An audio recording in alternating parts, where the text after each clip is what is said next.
Thank you very much, Mr. Weissman. Ladies and gentlemen, it's been a long time since a conference like this has been convened. The countervailing forces to corporate power have been in decline over the last 25 years in ways that are apparent to anybody who's been observing the civic, political, economic scene. But the struggles between commercial values and civic values have really been going on for over 2,000 years. Every major religion has counseled its adherents not to give too much power to the merchant interests, the commercial interests, because the commercial interest is so singularly focused, so singularly motivated, so singularly persistent, that when it comes up against other far more fundamental values of civilized society, it will marginalize, destroy, undermine, co-opt, or otherwise weaken the civic infrastructure of the society. Commercial values have enormous motivation behind them. The multinational corporation, which is the latest development of commercial interests, is a highly autocratic, centralized, power-concentrating machine. It is about as antithetical in its actual operation, apart from its theory, to democratic processes as one can imagine. The concentration of power in a corporation is further concentrated up the ladder in the hands of the officers and the boards of directors. This concentration has generated enormous creativity in terms of the spread, mutation, metastasizing of corporate power into areas often reserved for civic protection and nurturing. One indicator of the power of corporations today is to ask the question, what is off limits to corporate power? Childhood is no longer off limits to corporate power. It is being relentlessly commercialized, bypassing parental authority with direct marketing of harmful products and services. Religious institutions, university institutions, were once deemed to be off limits to corporate power. They no longer are. In any democracy, there has to be important sanctuaries on which the sign for sale is prohibited. These sanctuaries have to be never for sale. Elections should be never for sale. Government should be never for sale. The rights of posterity should not be sacrificed and for sale. Childhood, of course, should never be for sale. But everything is for sale. The customs, the norms that once informally restrained corporate power and generated a self-restraint have fallen year after year, violating conservative, liberal, and progressive beliefs and traditions. The spread of corporate power is at such a velocity and complexity that it can be scarcely kept up to date in the minds even of the closest observers. Look what's going on in the private equity market now. Much of it very secret. Look at the financial instruments that are being developed.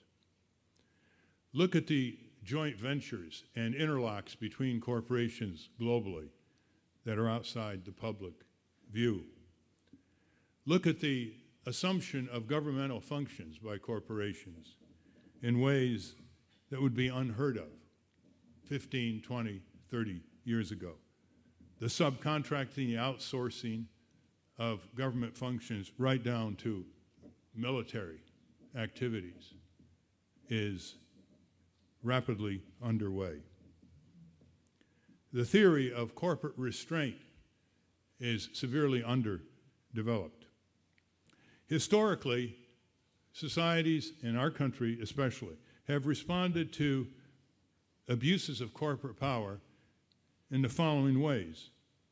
They strove to regulate it. They strove to break up concentrations under the antitrust laws.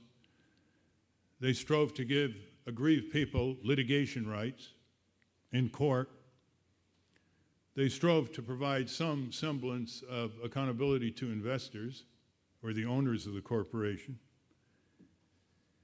When these failed, they would provide public delivery of services like the Tennessee Valley Authority or the government engaging in its own research and development for pharmaceuticals and other technologies. They strove to develop alternative delivery of economic services through producer and consumer cooperatives, especially in the farm economy, but also including credit unions, which now have over 50 million members, but their total assets are less than the assets of the Bank of America. There were also other restraints. There were countervailing institutions, trade unions, consumer, environmental groups. There were the restraints of custom, as I mentioned earlier.